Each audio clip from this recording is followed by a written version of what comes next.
Hello everyone, it's 12:21. It's a bit earlier than last video, but nevertheless, I want to thank everyone on a 5 and 10 subscriber special. Yeah, we are already at 10. Okay, so this is the problem we're going to be learning today, sigma notations. So, I've already solved this problem myself. I've already gotten an answer. So, I'm going to be teaching you guys how to solve it. Okay, I chose this problem because it's easy, and since it's an introduction video, should not be that hard. So, okay. Just gonna erase that as well. Okay, thank you for 5 subscribers, by the way. And 10. And 10. Uh-oh. Really means a lot to me, truly. Thank you all. Appreciate it. So let's get into it. So before we start, I need to tell you about sigma notations. So when it's a constant and we have to do it for a constant, it's going to be that constant over n multiplied with n. It's just going to be 1 in our case. So keep that in mind. The second one, it's when there's I. Now I is actually what appears most. So I would be n plus 1 over 2. You have to remember all these formulas in your mind. Now I is equivalent to 1. I squared, that would be n plus 1, 2n plus 1 over 6. Remember that as well. And I is equivalent to 1. I3. This would be, I have to hurry because YouTube won't let me upload a video above 15 minutes. It sucks. So I have to make this like 10 minutes. So it should be n squared, n plus 1 squared over 4. Yeah, these are the formulas. You have to memorize them as well. Okay, so let's begin.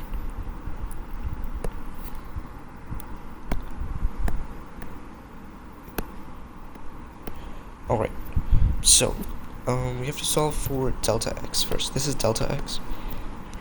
So delta x's formula is this. So delta x would be equivalent to 3 over n. And xi, it's delta xi plus 8. So xi would be 3i over n plus 1. Okay, so now we can solve for xi because this function and this function go hand to hand. So 3i over n plus 1, 2, it's equivalent to 3i over n plus 1, 3i over n plus 1. It's going to be equivalent to 9i squared over n squared plus 6i over n plus 1. You can pause and see it for itself. You just have to multiply. Okay, so now we have to multiply this with delta x, because you can see the relationship between this function and delta x is multiplication. I like to write a dot. So delta x is just 3 over n, as we know. So it's going to be 27i squared over n cubed plus 18i over n squared plus 3 over n, and solve for these. So whenever you have a constant next to what you have to do by sigma notations, you have to put everything outside except the I. Okay, so I is going to be here, everything's going to be there. So this is going to be equivalent to 27 over n cubed multiplied with n plus 1, 2n plus 1 over 6. That's what we're going to multiply it with. It's going to be 27n, n plus 1, 2n plus 1 over 6. It's going to be 27n, 2n squared plus 3n plus 1, if I'm not wrong. So, n, 2, and 3. Okay, yeah.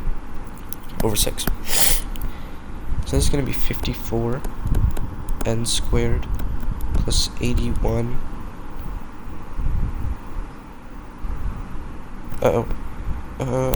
Chill. I think I'm going too fast. I forgot to write this. Some of you might caught that. Good job if you caught it. So, in this case, we have to simplify it. So it's gonna be... It's just gonna be 2 and 27. These the ends cancel out. So that's gonna be 54 n squared plus 81 n plus 27 over 6 n squared. Now, in division, we all know that the bigger the number, the smaller the answer. So this is just 10. This is 1. And this is 0.1. So the bigger the number, the smaller the answer. So over here, limit of n approaches infinity, and infinity is as big as it gets. So unless you have a variable, it's going to be 0. So this is going to be 9, 54 over 54 n squared over 6 n squared. It's just going to be 9. Now this can cancel, so it's going to be 81 over 6n. N approaches infinity, so it's going to be 0, and this is also going to be 0. So unless you have a constant, it's going to be 0. Now the next one, it was 18 I over n squared plus 3 over n. So 18i over n squared, right? Yeah. So ni is equivalent to 1. 18 over n squared I is equivalent to n plus 1 over 2. So 18, it's going to be 18n, n plus 1 over 2n squared. It's going to be 18n squared plus 18n over 2n. So see, 2n squared. This can divide to get 9, but this, it would be 9 over n, and n approaches infinity, so it'd be 0. So we have two values, this and this. The last one is 3n. Now that's a constant because there's nothing next to it, no I. So ni is equivalent to 1. 3 over n multiplied with n, it's 3. And then we can just add all of these. So 9 plus 9 is 18, plus 3, it's 21. That's your answer. So yeah.